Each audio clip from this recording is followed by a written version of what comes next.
Well, here we are.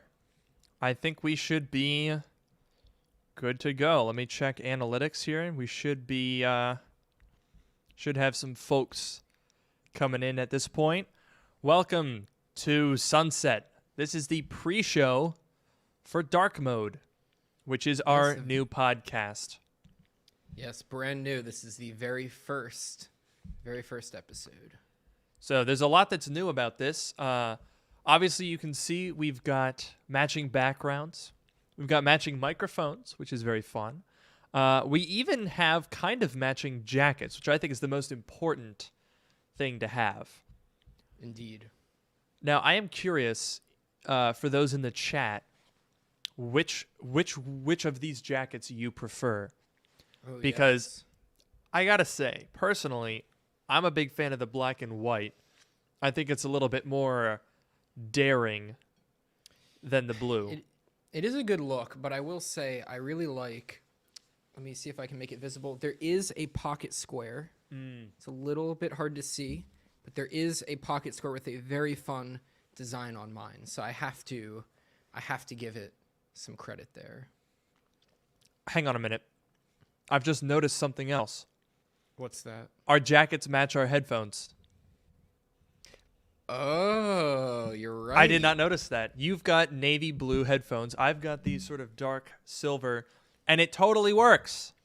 All right, I like it. Oh my gosh. That's Someone good. says, I think this is a fair argument. My jacket's a little too busy. I'll agree with that one. Thank you, by the way, That's for the fair. super chat. Very much appreciate it. Here we are on our first ever stream. We've already made $1. So there we go. Very That's nice. it. That's all we wanted. See you, folks. Yeah. So basically, we'll explain the premise of this podcast once we get into it. It's going to start at 9. So every week on Sunday at 9 p.m. Eastern Time, or whatever time is in 13 minutes where you are, that's when we're going to be recording our podcast. Now, obviously, the hour-long podcast will be available on streaming services such as Spotify and Apple Music and Stitcher and Amazon. We'll get around to adding them to more services as people sort of remind us what they are looking for.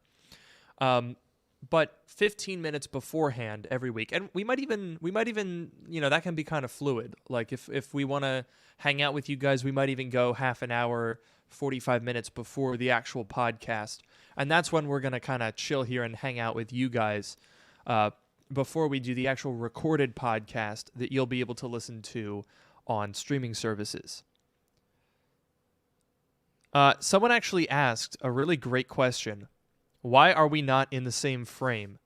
Now, Noah wanted us to be in the same frame. Noah, what was your original plan? Yeah. Well, we have the same frame. We had this. We have this set up. It's probably visible in one of the move-in videos. We had this area. We have a yellow chair and a blue couch that are right across from each other, and there's a nice view outside in the middle of them. And we were hoping to do the podcast over there, one of us in the chair, one of us on the couch, maybe even get the view outside, dark mode, nighttime, kind of nice. Unfortunately, we gave that a good effort, and it just didn't look quite right. The shots really weren't that great. We were too close. We were picking up in each other's mics. Didn't really work out too well. So Luke is sitting at the main table, the height adjustable table, and I am sitting in my office. We put these same wall panels up in my office, so we are in different rooms, but we're in the same place and very close to each other. Yeah, if you watched the move-in videos where we briefly looked in Noah's office, which is a little bit Spartan as of right now. If you remember, there's like a wall, like when you walk in, there's a wall with a window on it. Then the other part of the wall that doesn't have the window is where Noah's sitting right now. We had extra wall panels from here, and Noah got some more. And so then we decided to make these sort of matching backgrounds. And then we each have an LED floodlight, and we can change the colors on those if we so choose. We can match the colors. We can do all sorts of stuff. Also, someone was pointing out that I'm eating. Noah is too. We dramatically underestimated how long it would take us to set everything up and make sure that we were ready to go. So we're just eating a frozen pizza. We were hoping to do that a little bit sooner, but we're still munching down a little bit of pizza right now. So we just want to make a quick test because we've tested this on our own, but we haven't tested this live. His audio issues, I think the audio sounds pretty good coming out of these mics. They should sound pretty good, but let us know if there's any glaring issues with the stream. Yeah, so we'll be going live in about 10. Well, we are live, but we'll be starting the actual podcast itself in about 9 minutes. And so yeah, I mean, if you can't make it to these streams every week, we're gonna try to stream most weeks. But if there are, sometimes there will be situations, I'm sure, where we'll have to delay a week. If one of us is going home or something, or if something comes up. So we'll let you guys know if that's the case. And we're going to try to put out a podcast episode every week, even if we have to pre-record it and then upload it later. So make sure to check us out. There should be a link in the description. I can't remember if I put it there, to darkmodepodcast.com. We got a .com domain name. That's how you know it's a real podcast. Mm-hmm. And so that's where you'll find a link if you want to email a submission to be featured on the show. You can also find links to all the streaming services. So right now we're on, the big ones like Amazon, Apple Music, Amazon Music, Spotify. I think are we on Stitcher? I can't remember. I think so. Are we on Google Podcasts? I'm waiting on Google Podcasts. Stitcher, I think we're on. Nice. Someone has asked, are these AirPods Max? Yeah. Yeah, they are. And I want to take a second.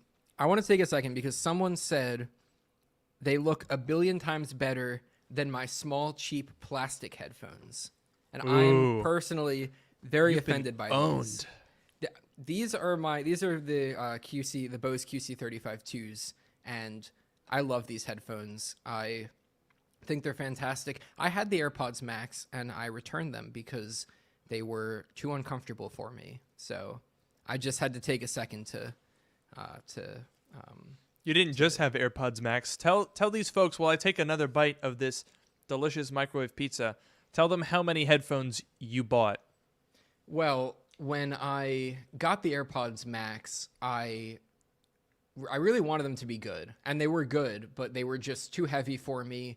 I could not stand that case. There was enough wrong with them that I just had to return them, or I thought that I would. But I wanted to make sure that I was getting the best headphones. So I also bought the Bose NC700s and the Sony XM4s. So I had those three and and the QC35-2s that I already had. And I tested all four of them for like a week or two. And at the end of the day, I honestly just preferred the QC35-2s. I thought they sounded better. Or I wouldn't say better. I'd say they sounded, within the same realm, not significantly worse, I would say. I really didn't like the touch controls on the NC700s and the XM4s. They were not very reliable. I don't know. There was just things that I didn't like about about all the other headphones, and I stuck with the QC35-2s. If Apple releases AirPods Max Sport that are made out of high-quality plastic and they're lighter, then that would probably solve my issues, and I'd be happy to get them. But for now, I'm sticking with what I got. Yeah, it was a bit of a mess for a while there. Noah, you had so many different pairs of headphones. And then you almost missed the return window, didn't you? You got a little close. I actually technically missed the return window for the AirPods Max, but they, I guess, made an exception or something. I was able to return them, but yes, it was a close one. Now, as we go, I do want to address a super chat here. Blaine says, I always enjoy your content and positivity on the platform. Best wishes for continued success. Thank you very much for the super chat. Now there are two other things. I think someone said that you could stand to be a little louder, Noah. So if you want to move your mic a little closer and you can project a little more. I'll do the that other once thing, I'm finished eating. The other thing is there were a couple of people saying that there was a black bar at the top of Noah's screen every once in a while. Yeah, we're aware of that. The capture card, weirdly enough, my capture card is the cheaper one. It was $22. Noah's capture card was like 50 or 60, but it sucks. It's really bad. So we're probably gonna get some better capture cards as we continue to make improvements on the stream. Now with these 5 minutes, here's another good question. Someone's asking if I'm planning to make a channel for this podcast. I'm not planning on making a channel for it.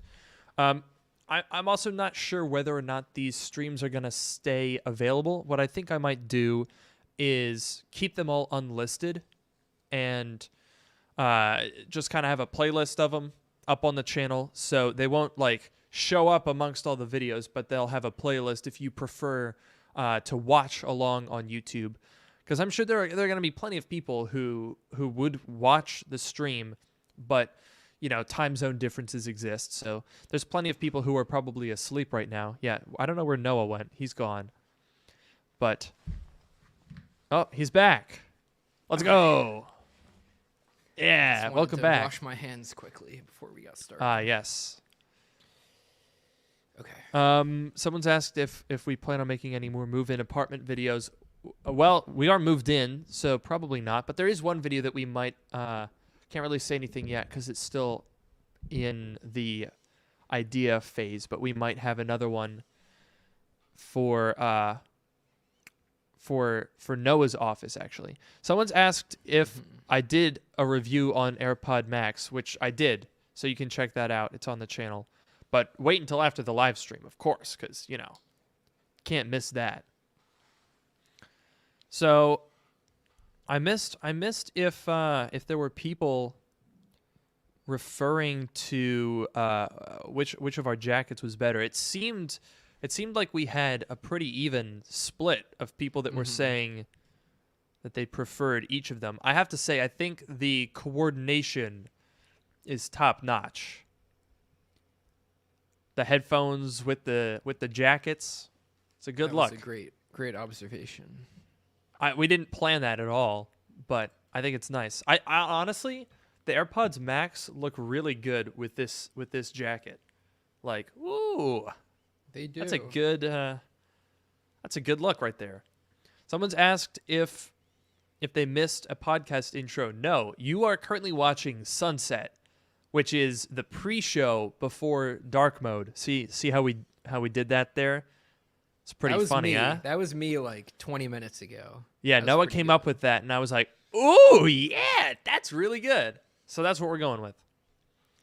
So the podcast itself hasn't started yet. This is just us kind of hanging out, and then we were also eating pizza because we completely underestimated how long it would take to set all of this up. Yeah, someone also pointed out my water bottle matches as well. Oh, that's pretty good. So that is some top quality stuff right there. That is very good. My water is just a glass, so it's not really the same sort of effect. I should get like a space gray water bottle, then I would be matching. Someone's like yelling at me to turn my volume down. Good grief. I think, Noah, you could probably stand to notch your volume up just a bit. I did one notch up. I'll try and talk a little bit louder. Better. Okay. That does sound better to me. I don't know about everyone else, but that sounds pretty good. Nice. Okay, so we are coming up on 9 o'clock, which means it is almost time to start the actual podcast.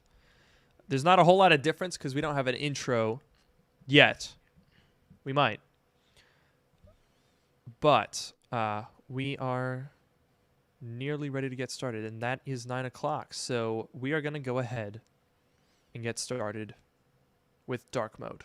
The sun has now set, and it is time for episode 1 of Dark Mode. Welcome to Dark Mode, the podcast that brings you sage advice from two technology experts. And that's not just what we call ourselves. That's what our moms tell people when their printers are broken. I'm your host, Luke Miani. And I'm your host, Noah Rubin. On this show, we take questions from listeners and attempt to answer them to varying degrees of success, and maybe even have a laugh or two along the way. So this is our first ever episode of Dark Mode, and the first thing that we wanted to do today is kind of clear something up. Because when I tweeted that we were going to make this podcast, and we gave the link to our email for submissions, we noticed a bit of a trend, wouldn't you say, Noah? I certainly would.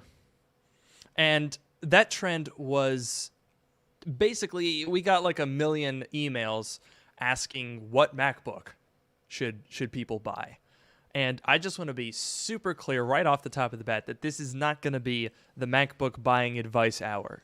That would have been a very long name for the podcast, for one thing. Yeah. And for another, it would have been incredibly boring because there's only so many times that I can say buy an early 2015 MacBook Pro or an M1 MacBook Air. You know, that's going to get old after, I think that's probably about it. It's already old. Right. And you wouldn't even need me for that at that point because you're the Mac expert. So what am I going to do? Exactly. You're just going to sit there like an idiot. Sit, smile and nod. Exactly. And then if you're listening to it, you can't even see that you're nodding because it's more of a visual thing. That's true. So it'd be even more boring. Exactly. No one wants that. So what we do on this podcast is give advice. Because, you know, every time we go home, our moms are like, hey, look, this thing doesn't work. Can you fix it for us?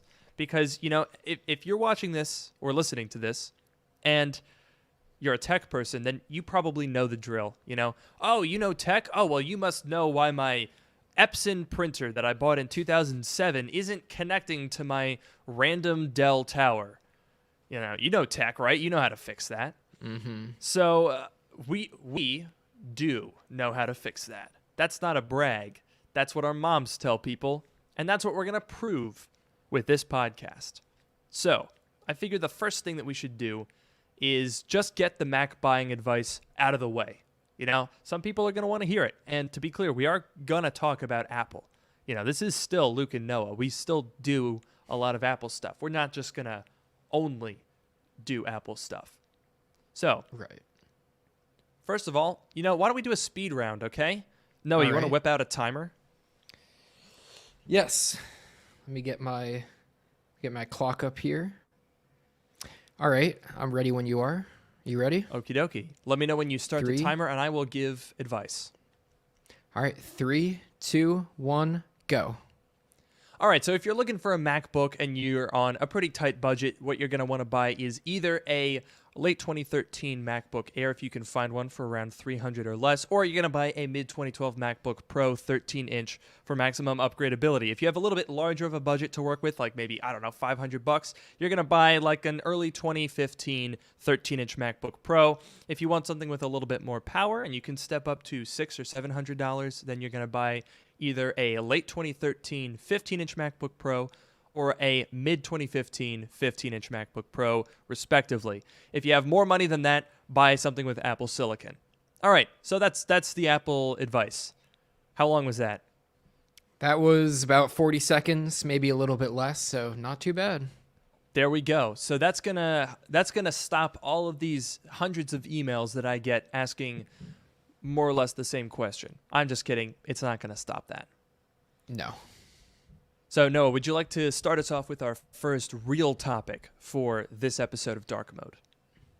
Yes. So our first real topic for this episode comes from It Is Logical, who sent us quite a few interesting suggestions that we'll probably get to some of them in future episodes. But for this episode, we're going to talk about smart homes, smart speakers, and smart assistants as our first topic. I think there's quite a bit in that category. Yeah. Smart homes are those things that we've all been supposed to be into It's like one of those things where they're like, oh, you got the Home app on your iPhone. Every single commercial for an Amazon Alexa or a Google Assistant or whatever is like, oh, you can control your house. And then, it looks cool in the commercial and it looks super effortless and very integrated. But when you actually think about it, how much money would you have to spend to actually be able to use any of that? It's a good question, because when you start looking at, I mean, there's a lot. Like, I've seen some of those crazy commercials. You have all your lights hooked up. You got like the blinds that'll rise and go up and go down automatically. There's like so many different. I mean, even like your air conditioning and heating and all that stuff. There's so many. If you want like a fully connected smart house, that's gonna set you back quite a bit. And that's where I have to wonder, because you see a commercial for, like, let's set the stage here, right? You're looking at a commercial, you see a very modern home, of course, because they're all very, very modern, very minimal homes. None of the people in these commercials seem to have any possessions. It's very interesting. So this person with a brand new apartment that hasn't had time to buy anything in it other than a bed and a side table and a smart assistant device is sleeping in their almost too unkempt bed, to the point where it's like, this is too aesthetic to be an accidentally unkempt bed. And they're there sleeping. They're like, oh man, I'm just getting my sleep. And then all of a sudden, the blinds rise in unison.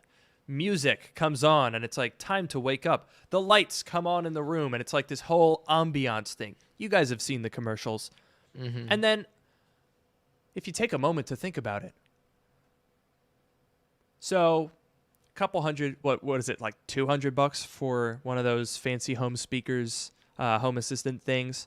Then you're talking, I don't even know how much a smart blind would cost, but they've got plenty of them. So I think it's safe to say you're dropping a couple hundred on those, plus a bunch of smart lights and maybe even a smart thermostat. I think I've seen a commercial where it's like, it'll set the temperature to have the perfect temperature for your sleep. And I'm like, okay, could I not just turn the thermostat down before I go to bed? Would that, just boop, boop, that's too much? I need to spend a couple $100 on a fancy thermostat and then tell Google to do it for me? Right. I mean, there's something to be said about telling your assistant or popping up your phone and changing the temperature. But is it really worth all of the money and the hassle to get it set up in the first place? I don't know.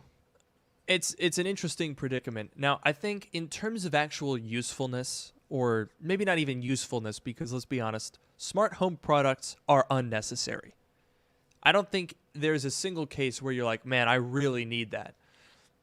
But if you're going to buy them, you want them to be at least somewhat helpful. And I think of the ones that we mentioned, the smart blinds might be useful, but I think only in a bedroom. Like, if you're in the living room, what are you're sitting on the couch, you're like, oh, let me put the blinds down.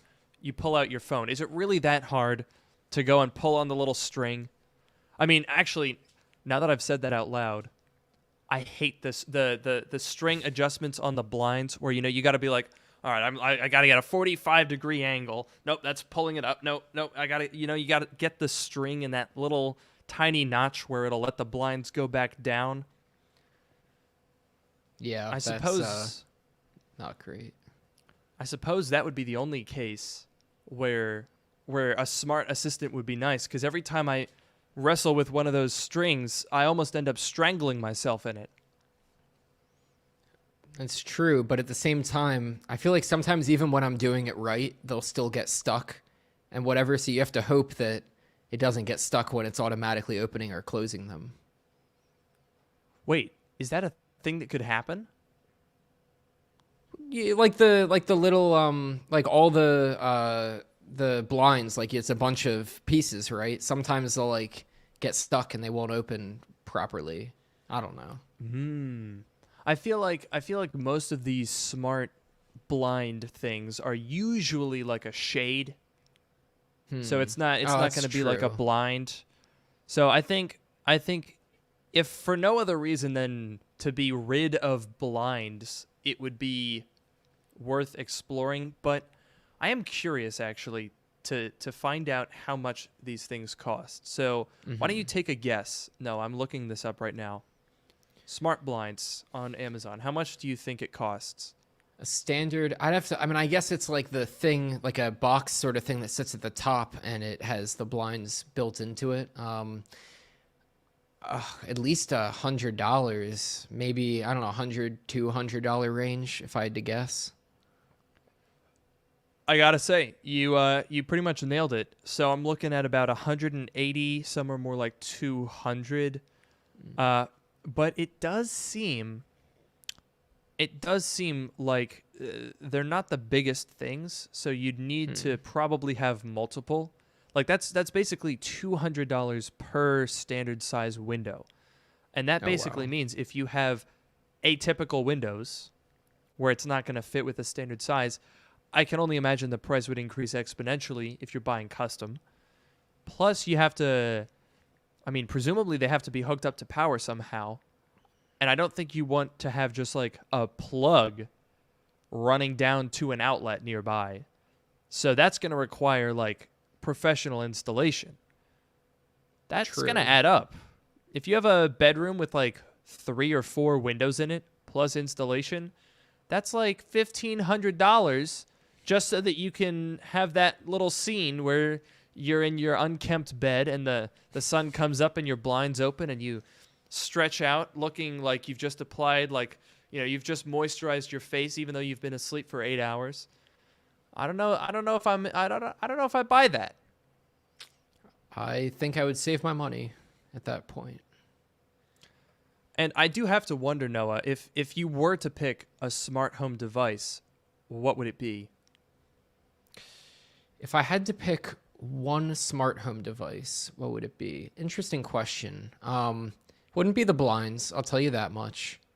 Um, it wouldn't be a smart speaker either because I got a Google Home Mini for free from a Spotify deal, and I never used it. And even in the kitchen, my parents' house, there's an Echo an Amazon Echo there, and I pretty much never use that either. Occasionally as a Bluetooth speaker, but you don't need a smart assistant to be a Bluetooth speaker. You can just get one. If I had to pick one, and someone said this in the chat somewhere, I feel like a smart lock could be kind of interesting. There's privacy concerns, absolutely, and that's something that we could get into now or at some point. But being able to let people into your house, maybe not have to worry about the keys, stuff like that, I feel like that could be genuinely useful. That I didn't think about. Now, when you mentioned smart lock, you know, there are some security concerns with a lot of these smart home devices. With a lot of the smart locks, like to lock and unlock your door, like a lock box would be a little bit safer, but the smart locks to get into and out of your house, those things are terrible. Anything that's connected to the internet should not be used to secure your location. That's just common sense. That's true. It's funny. Yeah, I mean, absolutely, these things can be hacked, and I guess you don't really know.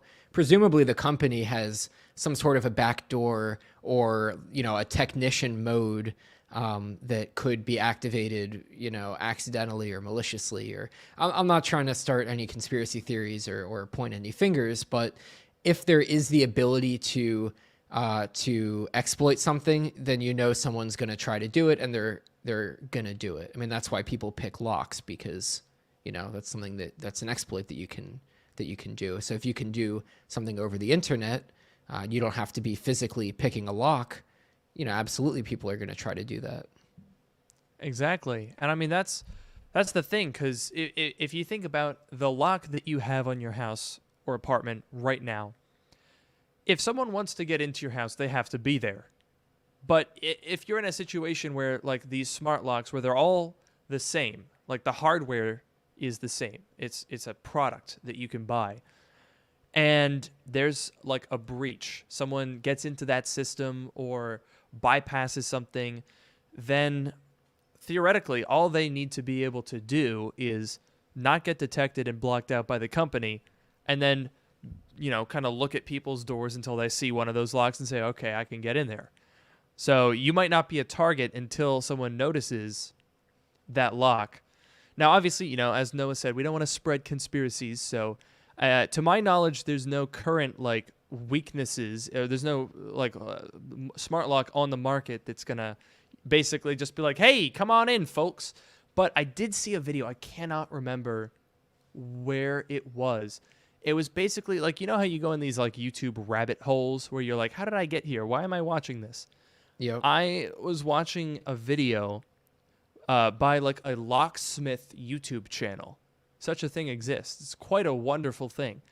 And they basically said that the smart lock was not just easy, not just from like a cybersecurity perspective, but from like a physical security perspective, was very poorly designed.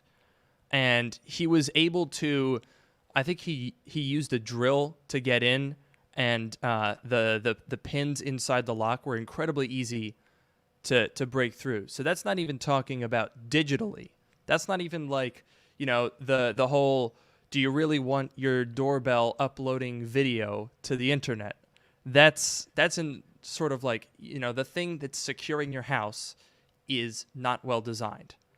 I don't remember which smart lock that was, but there were some that had like a battery powered deadbolt. That's no good. You don't want that. So I feel like with a lot of technology things, they the idea becomes a reality before the practicality sets in. Right. It's funny because I don't remember where I saw this. I think it was probably on some Reddit thread. But basically it was the joke, or not even a joke because it's kind of true. They were saying the more that you know about technology, the less likely you are to fill your house with smart home gadgets. And they were saying like you go to a programmer's house and you don't see that many of these things there. And it's because they know, obviously there's privacy concerns and hacking concerns. And even beyond that, there's just straight up social engineering. If you can log into an app or log into a website to view camera feeds inside your house or unlock doors or anything like that, if someone wants to target you, they can, figure out your information, reset your password, stuff like that. And even, and this is a whole other discussion, if someone that is trying to target you, they could probably answer your security questions. They'll know your phone number, things like that. So even, concerns beyond just some, anonymous rogue entity hacking into a company, if you are being targeted specifically, basically these smart home gadgets end up being additional attack vectors, into your home. And that's just, a trade-off that you have to consider. Yeah. And I mean, I'm not a huge subscriber of like I feel like it's a pretty common refrain that you'll hear from people who are aware of tech and use tech but aren't super knowledgeable about tech. When you talk about the people who are like, oh, Siri's spying on me, or oh, I don't trust these companies, they're like stealing my information. I'm not a huge subscriber of that whole belief. I don't think that, certainly Apple doesn't want your, hey, what's the weather out? They don't care about that. Google doesn't care about that. Yeah, it's not great that they store all sorts of data. And same with Facebook. Facebook's really bad about storing and selling data. Mm-hmm. But I'm not a huge subscriber of that whole like, ooh, there's malicious in the intent to do all of this. I think that's probably overblown. But in terms of having things in your house with cameras on them that are connected to the internet, there's always going to be some amount of unease with that.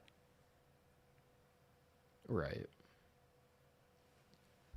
Now, I mentioned Siri, but I think that kind of brings us to the other aspect of this question, which was really about home speakers or smart speakers, smart homes, and smart assistants, right? Right. Now, let's address smart assistants. Even sort of divorcing ourselves from the smart home conversation. If we just talk about smart assistants, I don't know. I don't know how smart they are. yeah, it's. I mean, you kind of alluded to this when you were talking about having, what was it, an Echo in your kitchen? Yeah. And how often do you use it? That Echo I pretty much never used. I had the Google Home Mini as well. I plugged it in one time to set it up, and I just couldn't find a use. It's sitting in a shelf somewhere. I don't know, but I just couldn't find a use for it personally. Yeah, and I mean, the same even goes for something as basic as Siri. I rarely, if ever, use Siri. I just, I mean, and I've heard that, Siri compared to some of the other smart assistants, I've heard, Siri's probably not as good. And partially that's because of Apple's pretty aggressive privacy policy, which is good from a privacy perspective, but means that they don't have the level of comprehension that some of the companies that will store and analyze data will have. But even regardless of that, I think smart assistants are pretty pointless. Yeah, I mean, I can see the convenience of being able to talk out loud, especially now you have one sitting in your kitchen, whatever you're cooking, your hands are dirty, stuff like that. You can speak a command out loud and it'll do it. I feel like the main problem is there's not a ton that the assistants can actually do. And when you're talking to them, you sometimes have to be very specific in your wording of your command. You'll run into situations where you'll say something and it won't recognize it properly. Or I'll say call Luke mobile. And sometimes it'll say, okay, which number do you want for Luke? Like it didn't hear that I said mobile. Like that happens pretty frequently with Siri. There's just all these things where if you have a smart assistant, it's supposed to assist you. You tell it what to do and it sort of, picks up from there and does it. But I feel like the current smart assistants just they don't do so much, they don't do too much, and they take a little bit more effort to use maybe than you'd like. Yeah, I mean, if we think about it, if you're talking about let's something as mundane as setting a timer, right? That's a pretty simple task, and Right. I don't think there's a smart assistant out there that is not capable of setting a timer. It's probably one of the easiest things to program a smart assistant to do. But even then, I feel like there are plenty of situations where I'm trying to set a timer and it gets the wrong number or it takes too long to respond. I found that Hey Siri is pretty hit or miss. I don't know if you've had this experience, Noah, and I swear that I've checked my settings, but it just doesn't work. I mean, I just said Hey Siri and my iPhone is about 12 inches away from my face and it did nothing. I just said it 3 times. Hey Siri. Nothing. I don't even know. Let me check the setting while I get your take on this because I almost think it's turned off. Oh, it might be, but yeah, I don't really use the Hey Siri all that much. I guess I use it with the AirPods occasionally. One thing I'll say though, as far as the countdown and the timers go, I use my Apple Watch. Yes, I do still have a tag on this jacket. I need to take that off. But I use my Apple Watch to set the timers. And the reason is because I can glance down at my wrist and I can see how much time is left. And whenever if you use a smart assistant, you have to ask it how much time is left. And, it'll tell you, maybe it'll say about a minute or it'll tell you how much longer is left. It's just annoying. If you can just glance down at your wrist or even glance at your phone and see the time, I feel like that's, if the smart assistant is supposed to be convenient, I feel like that's still more convenient to just glance down and see, how much time is left. So even in that regard, I would prefer just, tap on my Apple Watch, even use Siri on my Apple Watch if I really want to, but just, having a screen is is really convenient for that. And realistically, a smart assistant should make something convenient.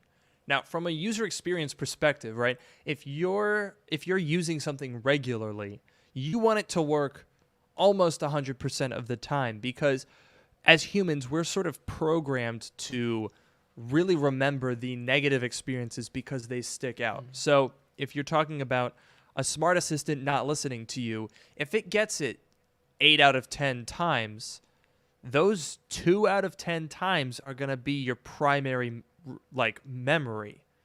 So Right. if I'm asking Siri to set a timer for me, and 2 out of 10 of those requests end up with it misunderstanding or doing something wrong, or I have to do it again, that is already, as soon as it messes up one time, the convenience is already diminished. I could have done it myself, or I could have even triggered Siri myself and then responded instead of using Hey Siri, which never works. And I'm sorry, because I guarantee I've just set off a whole bunch of people's iPhones right there, proving yet again how annoying it is. As soon as it malfunctions at all and removes convenience rather than adding it, your primary memory is, wow, that was a terrible experience. Yeah, that's true. And before one other topic I want to bring up with smart assistants, and it's probably something that most people don't run into, but kind of interesting, is so I have all of my electronic devices set in Spanish because I like to. It's a really good way to practice.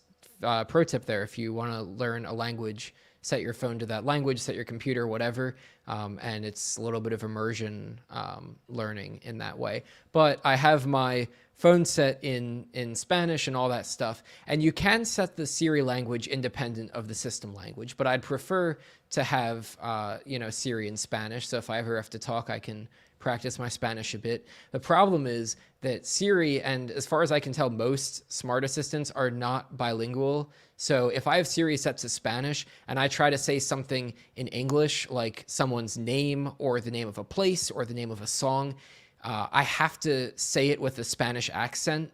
And even then it works hit or miss. So for example, if I want to say to call Luke, I have to say llama a Luque.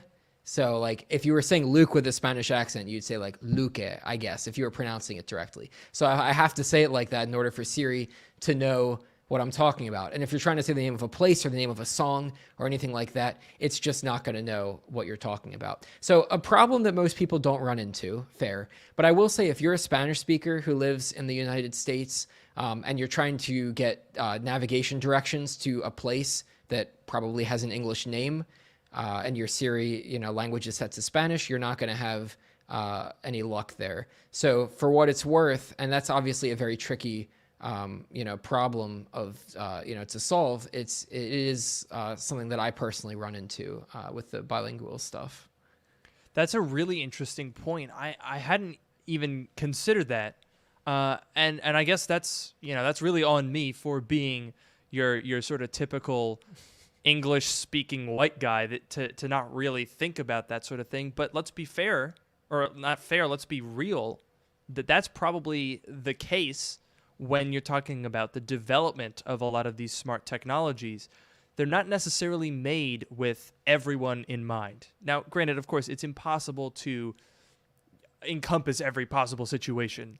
Like, oh, I'm so mad my Siri doesn't work and I live next to a jackhammer manufacturing plant and it can't ever hear me. Like, you're not going to be able to manufacture for every single possible person's experience. But in the US and across the world, there are a ton of multilingual Spanish speakers. If in America, there's a huge population of people that speak Spanish. And here's a pro tip. If you speak Spanish and you're trying to get directions to somewhere in America, it's probably going to be in English. So that's not an uncommon scenario, what you've just described there. Like, if you wanted to go to Columbus, Ohio, what would you have to say to Siri? You could try saying like Columbus, Ohio, or something like that. But when you're dealing with proper nouns, when you're dealing with people's names, it can look in your contacts. So if I say Luque Miani or whatever, it can look in the contacts and figure out who I'm talking about. But if you're using like a name of a place, like a pizza place or whatever, it's not gonna work with that, because the words are in English at that point, and you know, if Siri's in Spanish, it's not gonna work there. That's actually quite a big oversight. That's crazy. It's an interesting problem, because if you're thinking about it from like a, you know, the algorithm perspective or the coding perspective, you know, you already have to you know, do speech. You have to do speech to text. But then if you have multiple languages present, figuring out which language a word belongs to is tricky. There are some words like no, for example, no in English, no in Spanish. It's the same word. Like, there's so many you know, tricky things to run into. So I'm not saying that I put any blame, you know, because it's a very hard problem to solve, and it's not the first problem you have to solve. It's, you know, something that you would want to solve eventually. But in the current state of things, we're talking about the current state of smart assistants. It is a problem. It is a, you know, a problem. It's something that should be fixed.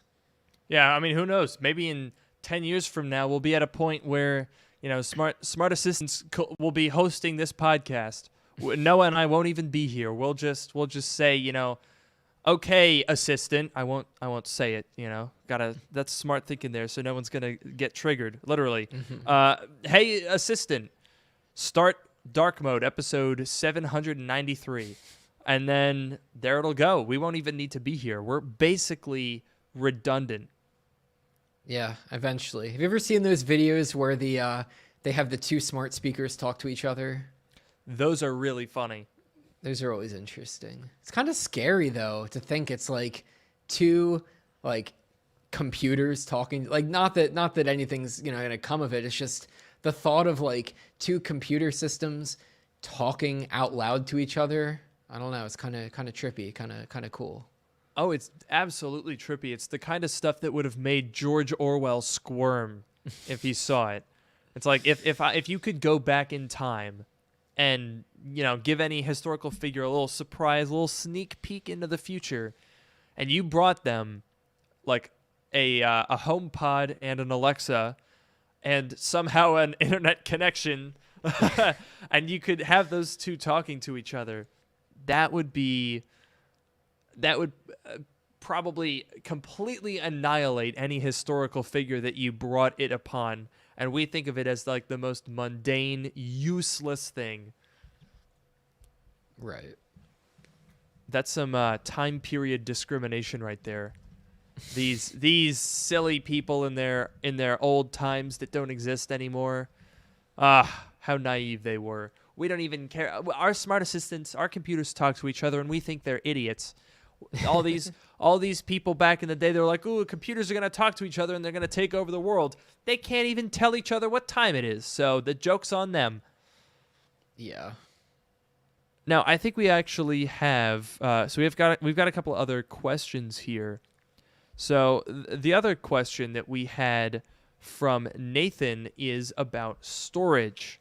So his question is upgrading internal storage versus getting external storage, prioritizing speed with an SSD or size with a hard drive, etc. Now, this is a question that I get not just from other techie people and people going, "Hey, which MacBook should I buy? A more SSD?" This is something that I'll get from people that store a lot of photos and videos, and, you know, family members that buy the cheapest MacBook Air because it's the cheapest without really thinking about how much storage they actually need. And that's something that happens a lot of times, like if you're coming off a unibody MacBook Pro from like 2012, something like that, those are all at least 500 gigabytes. That was like the minimum storage was a 500 gigabyte hard drive. Sure, it's slow and bad now, but it's 500 gigabytes. And if you buy the cheapest version of any, you know, Apple Silicon Mac right now, that like the MacBook Air, which is what most people go for, you're going to have that storage. So it's better, it's faster, but it's half. Right. So the question is, do you buy it up front? Do you buy external? Or and if you do buy external, is it hard drive or SSD? It's an interesting question. I'm going to throw What's one your more wrinkle solution? in there. One more wrinkle in there is cloud storage is another option as well. So I didn't think about that. another not quite the same, but I guess it sort of accomplishes the same goal. So it's That's another very thing to interesting. consider. That's very interesting. What's your now? I know you have a 1 terabyte SSD in your MacBook Pro, but you have more than a terabyte of total data. So what do you do? Yeah, so I have a 2018 MacBook Pro. I upgraded from the 512 standard to a terabyte because I knew that I would need extra storage, especially I have Boot Camp on there as well. Takes up 300 gigs. So I knew I was going to need extra storage, but I also have a 14 terabyte external hard drive, and I just upgraded. I had a 5 terabyte before that got full. I got a 14, which is a very big improvement to future proof as well. And it's this hard drive. It's a Seagate brand, I think, or something like that. I think it's the same one that I had. Yeah, you have one of your many hard drives is the I same have as so that. many. Yeah. But too I many hard will drives. I will say I got the I think I paid like in the range of like 180 or no, how much did I pay for? I think it was 160, wasn't it, for 14 terabytes? Yeah, something like that, which is a lot when you think about that to pay, I was 160, 180 somewhere in that range for 14 terabytes. The main trade-off, of course, is that it's slower. It's an external hard drive and it's a mechanical, it's not an SSD. It's a mechanical hard drive. And for me, for my purposes there, it works perfectly fine. I have all my old files on there, all the movies that I made in, middle school, high school, old documents.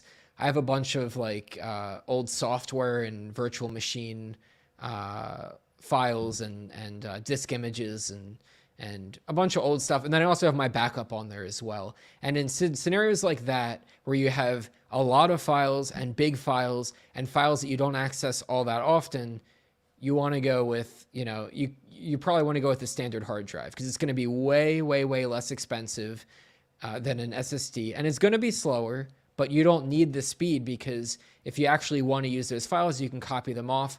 But for the most part, you're not going to be accessing them regularly. And the other thing I use that drive for is backup, which is also good because I'm not super concerned with the speed. If I'm doing incremental backups, a single backup is not going to be that big. And I rarely, if ever, need to access the data that's backed up. And so again, hard drive, basically hard drive, you're going for quantity over speed. And for those scenarios, the hard drive is definitely the way to go. I agree. Now, if you wanted to blend it, because basically for the longest time, the argument came down to like, if you wanted a lot of storage, you basically had to have hard drives either in or near your system.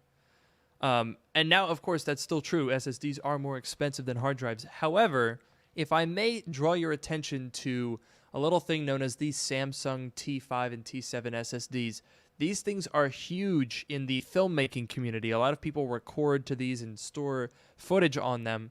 You can get right now a 1 terabyte Samsung T5 for $120. That's not much more than a normal SSD that you would put in a Mac or a computer with a SATA port. And that's pretty compelling because if you're in a position where you have a 256 gigabyte SSD, having something like that that's small, USB-C, which we love, everything should be USB-C now, and you want to have the benefits of the speed of an SSD. I mean, you're talking the T7s can get about a gigabyte per second over Thunderbolt, which is not too shabby. You could edit on a drive such as that, which is not what you could say for the many, many hard drives that I've gone through on my channel. Now, I figure I might as well come clean here, folks. I've been using standard USB hard drives up until about 3 weeks ago. Oh, no. Yeah, it's Shocking. they're not good. Well, you say that in a sarcastic voice, but it is pretty shocking because they are a huge bottleneck in my productivity. And when they fill up, because I don't want to, get rid of them, because they still have my video projects for a couple of months on them. I basically just have to buy another one. And so I end up with, in the last 2 years, I have probably 4 or 5. There's a mixture of there's 1 8, 2 or 3 12s, and then 2 14s, I think. That's a lot of storage. It's a lot of storage. And it's all basically single-use hard drives, which is not a good way to run a YouTube channel. So what I've done recently is a fantastic combination between the speed that you want and the storage that you need. And that is, I bought a RAID array. Now, another thing that's pretty popular is building a NAS. I might end up doing that eventually, but right now I'm very happy with my RAID array. I got it from OWC.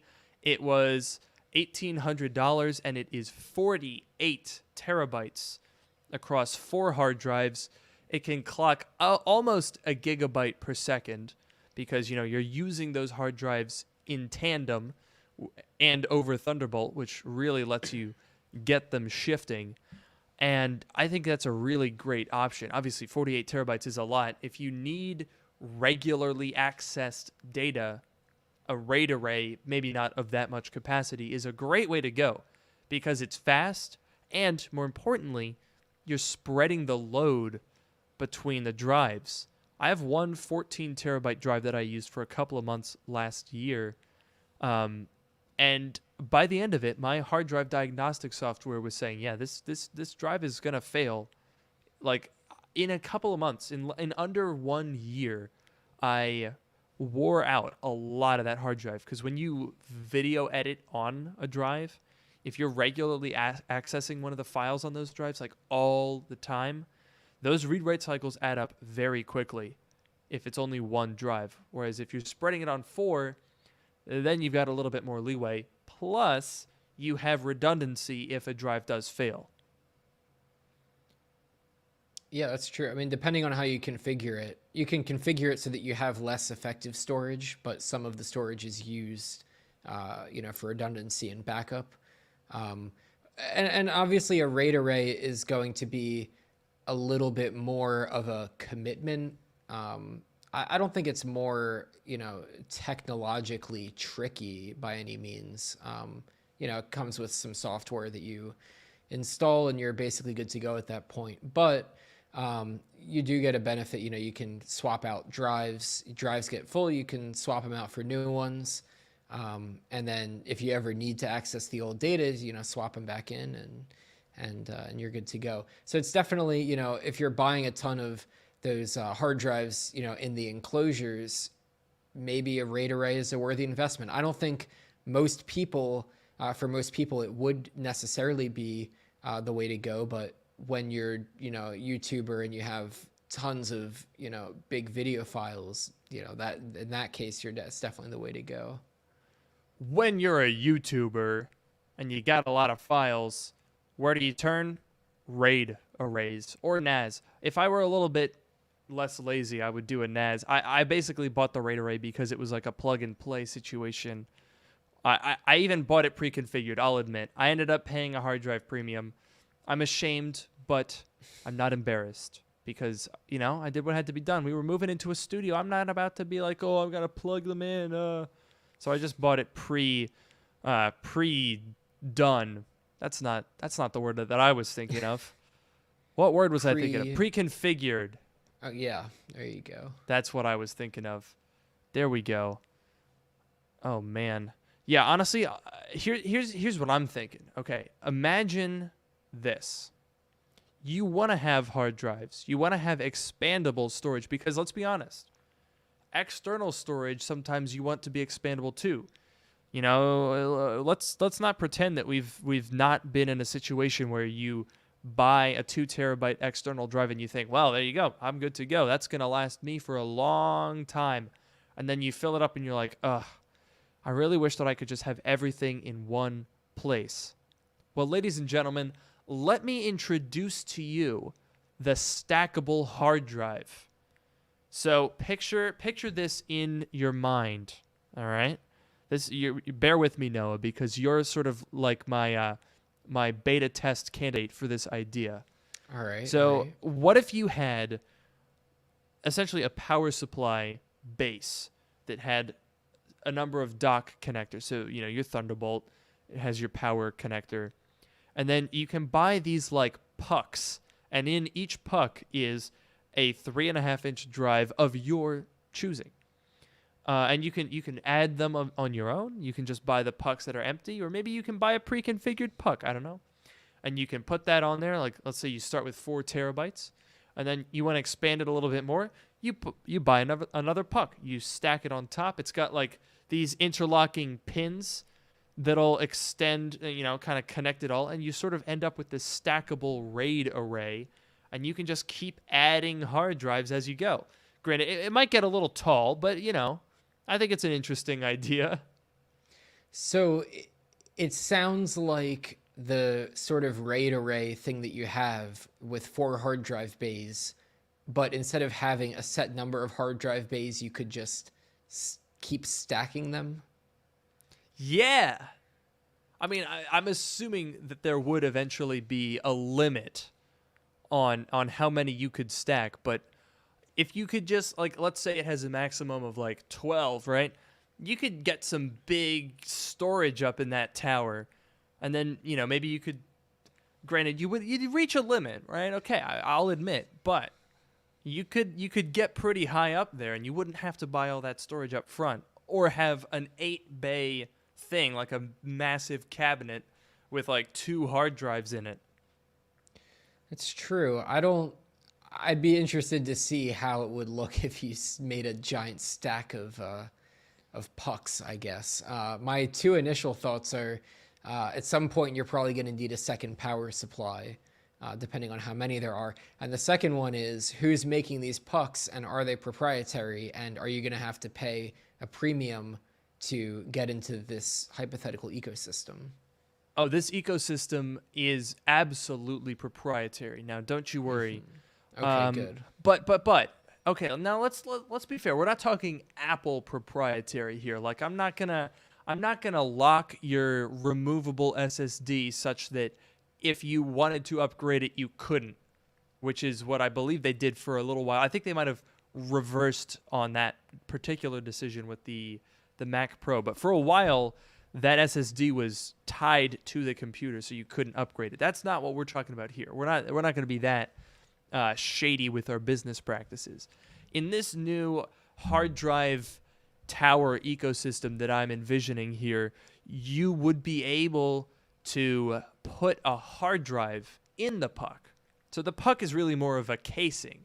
And that, of course, would be proprietary, because I don't really know what else it would be. To have this sort of stacking mechanism, you're going to have to pay the premium to get such advanced technology such as this. But it would have like you could have like a little door on the back, and then you could like boop, and then you open the door, and then you could put in your hard drive, and then boop, close the door again, and then put it on your stack, and then you go, right? Tell me that's not at least a little bit interesting, right? It is interesting, and what's funny is, and I was just looking for a second, but someone wrote in the chat that it sounds like a product that already exists, and I did a quick search. Oh no. And it seems like it might. Someone has already built the hard drive tower? Oh my goodness. It was a quick look, but I think your empire might have been conquered or pre-conquered. Oh no. That means there's only one thing that's going to save my now crumbling business empire, and that is a catchy name with colorful branding and an expensive ad campaign that makes it seem like there's something that's incredibly interesting about it. Because that's, from what I've seen, that's really the only way to save my business here. Now, I am curious. Would you mind sending me that link? Because I'm not sure if it's up to the standards of what I'm sort of proposing here. All right, I will send you over. That's the name. I don't know how to pronounce it. It's LaCie, I think. Lacey. Lacies. I think it's LaCie. That's my guess. We're probably gonna get berated for something. But I was that's, too that's my scared to guess. say the name. That's why I didn't say it, because I figured I would be wrong. That's pretty funny. I was wondering why you weren't saying it. I guess that makes sense. Okay, let me look at this. I don't want to give them any advertising either, because we don't, if they're going to be a competitor. I don't know about. Yeah, that's really good note there. If we're gonna start this business, we don't want any, we don't want to give away any free publicity here. Now, I did look up the aforementioned hard drive, but I'm not seeing anything like that. It looks like, with a lot of RAID arrays, you can add the drives within the enclosure. I'm talking about expanding the enclosure here, ladies and gentlemen. That's revolutionary. Oh, yeah, you've sent me a picture. Which I'm assuming this is a real product. It doesn't look real. What? That's very bizarre. For those of you who are listening along and for watching, because we're not showing a picture, what Noah has sent me looks like a stack of very weird lopsided coasters. I'm just going to go ahead and say that our business is still viable, because I'm not compelled as a consumer. I'm not sold on this product that I've been shown here. And I think the hard drive tower, what would we call it? I feel like hard drive tower is a bit, it's a bit plain. It's not catchy. It's certainly straight and to the point, but not catchy, I would say. So what are we thinking here? And we can ask our live chat here to kind of help us out. But I think, I think there's got to be like hard. It's like hard drive, right? We got that sort of basis. Mm-hmm. If there's a way that you could sort of word play that into like hard tower, no, that does not work. Drive is a good drive tower. Stack drive. Any of these doing anything for you here? My test panel, Noah. Someone said they should call it, and I think this is the same person, Chloe, same person who pointed out the other option. They said a platter of hard drives, which is a good pun, because you've got your platter of drives, but then also the drive platter. That's a very good of pun. The hard drive. I will give them. I will give them that. Now that's a great bit of wordplay. However, if I may, I don't know that it necessarily conveys the verticality of this concept. To me, that seems like more of a westward expansion sort of a thing. That seems more shelf-like than towering. Ooh, okay, wait a minute. Someone has suggested power tower. Mm-hmm. I don't know if that makes a whole lot of sense, but I like it. Power tower. Very catchy. Very catchy. Very catchy. Sounds like an old Apple, Power Mac, all that stuff. Yeah, power Seems tower. Seems like a nickname for the Mac Pro. I don't know. Oh, yeah, that's a good one. Someone was saying like hyperdrive. I don't know that necessarily. Someone said hyper tower. Someone said Trump Tower. I think that one might be taken already. Yeah, unfortunately. Oh man, I think what we've done here, and by we, what I really mean, I'm just being nice. This was my idea, so I will not hesitate to throw you under the bus when this takes off. No, I just want to be very upfront. I'm sort of extending an olive branch here by giving us broad royal we credit here, but as soon as this takes off, you are out of the picture. That's fine, because when that happens, I'll just write a book about you and the company, and how you forced me out, and how power hungry you've become, and it'll be a bestseller, and we'll be good there. So you'll sort of profit off of the hate that will be generated by what I can only describe as the jealousy of my insanely good idea. I think it'll be sort of like a Crocs situation. Like, you know, when Crocs came out and everyone was like, well, why are these, Mr. Dave Kroc, I don't know who made them, is like super rich now. And all he did was like, hey, what if shoe had hole in it? You know, I could have come up with that. Yeah, but you didn't. You could have come up with the power tower, but you didn't. You were lazy, and now I'm the Mark Zuckerberg in the situation. Well, that's true. And you know what? See, it's already gone to your head. It's gone straight to your head, and it's only going to go more and more from there. So you know what else is going to go to my head? What's you know what else is going to go to my head? What's the tower of hard drives. As I expand my storage, it's going to eclipse me in height. And maybe, what about this? I'm expanding the ecosystem here. As the tower grows in height, it can transform a living space. It could become a light stand. It could have like an extension on it, and you could turn it into a lamp. Maybe it could even have like, what if there was like an extension, right? So it was a double wide, and then you could have like a branch, and you could have like this beautiful sculpture of hard drives that are both beautiful and functional. This is the kind of stuff that now I do have to say, I look down at the chat and almost immediately there's rain on my parade here. What about the cooling on this tower? You see, that's a very good point. Water cooling. Mm-hmm. Each puck has a small water cooling pump. Well, it's not necessarily a pump. The pump is in the base. They've just got tubing to keep the costs down. And don't worry, we will absolutely not pass those savings on to the consumer. That's more profit for us, for me, because Noah's going to be long cut out by this point. I'm glad that the olive branch is gone at this point. You're just, it's all you now. It's the olive branch was almost immediately like, I gave it to you, but then I just let go of it. You've got it, but it's not really doing anything at this point. You know, I'm fine, because what's going to happen is you're getting carried away. You've kind of lost the original idea here. You're getting a little bit carried away. The thing's going to fall over.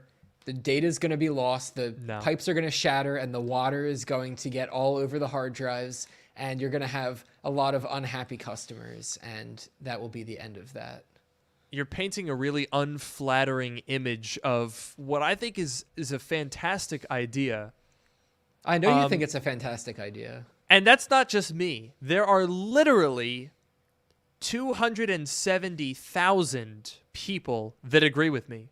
By the way, this is the point in the podcast where I should note that if you are subscribed to the channel, then you legally agree with me on all things that we talk about in dark mode. That was, it's just a little part of the fine print. You gotta read that stuff. But 270,000 people, many of whom probably won't even ever hear this podcast, support my business venture. And, I don't know that is that's the kind of support that you can't really ignore here, Noah.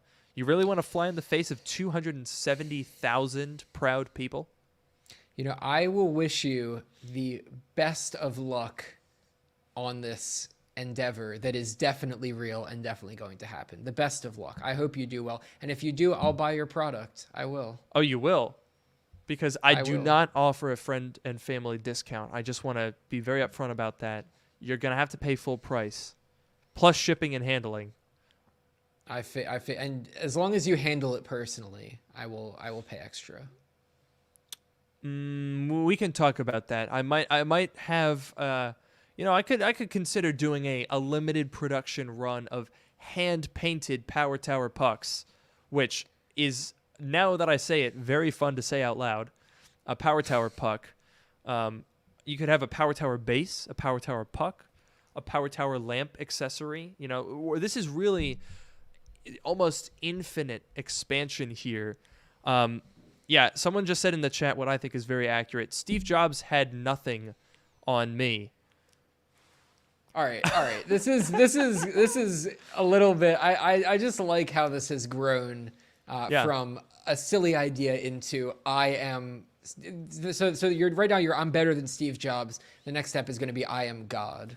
Well, I never said better than Steve Jobs. It's just Steve Jobs bless him. You know, it was a different time. You know, there was not the idea of having a tower of hard drives didn't really occur to the man. You know, I almost feel bad. You know, and to be honest, Tim Cook is in the same boat here. Tim Cook is a dinosaur. You know, you're talking about putting a single non-stackable hard drive in a computer. I mean, by the time I'm done with this new plan, eventually, you know, you start with a tower where that eventually leads is wireless hard drive transmission. So this tower is really a sculpture all on its own, and you can wirelessly beam data to your device. You won't even need an SSD in your next computer because the Power Tower will be able to do everything for you. It'll even be a smart assistant, and it'll be able to set a timer with a speaker module, and it's not gonna, you know, it's not gonna forget your name or need you to speak with a Spanish accent. The Power Tower is gonna solve all of the problems that we've talked about in this podcast. I like how you brought it back there. I think you're getting what we in the industry call feature creep, which is where it just features keep creeping in more and more, and at the end of it, I'm not sure if you know what you're left with. But you know what? I will wish you the best of luck on this endeavor. I mean, I guess I'm not a part of it, so you know, good luck with that. But I wish you the best of luck. Well, only time will tell if your talk of feature creep is real. But I'll tell you what time does tell, and that's that this first ever episode of Dark Mode with Luke Miani and Noah Rubin has come to an end. So I'd like to thank you guys so much for tuning in on the stream or on your favorite podcast streaming service. We had a lot of fun tonight, and I think we're going to have a lot of fun in the nights going forward. Yeah, so definitely make sure to come back most Sundays, hopefully every Sunday.